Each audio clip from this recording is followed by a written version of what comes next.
लेकिन ये क्या बात हुई कल को ये कहे कि जी अल्लाह के जैसा है ही कोई नहीं, नबी तो शाही कोई नहीं, और लानत हो तुम्हारी सोच के ऊपर, नहीं और लानत हो तुम्हारी सोच के ऊपर। कोई पैगंबर शाही कोई नहीं। तौहीद का तो मतलब ही यही है कि कोई इंसान अपना पेशाब भी नहीं रोक सकता, हाँ वो पैगंबर हो या हम इंसान हो। झूठो अपनी शैतानी खुराफात को मेरे मुंह में डालते हो, शर्म नहीं आती तुम लोगों को? अल्लाह के जैसा है ही कोई नहीं, नबी तो शाही कोई नहीं। कोई पैगंबर शाही कोई नहीं। और मैं देखे कितना नरम हूं, मैं मौला अली से भी ज्यादा नरम हूं, मैं मौला अली से भी ज्यादा नरम हूं। भाई जब तौहीद बयान होगी तो गुस्ताखी तो ऑटोमेटिकली हो जाएगी। तौहीद बयान करें, तौहीन तो ना बयान करें।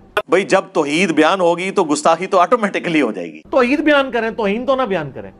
और इमाम बुखारी तो शाही कोई नहीं, तो रसूलुल्लाह का फरमान है। अमीर मुआविया तो चीज ही कोई नहीं, तो बाबे तो शाही कोई नहीं, बल्कि उनका ये बाबे तो शाही कोई नहीं। अमीरुल मोमिनीन आप तो शाही कोई नहीं, हसन जैसे करोड़ों हसन भी हो जाए, वो कैसे अमीर शाम को गारंटी दे सकते हैं जिसको अल्लाह का नबी वही के जरिए बता दे कि ये जन्नत की तरफ लाने वाली जमात है? तो हसन इब्न अली तो शाही कोई नहीं,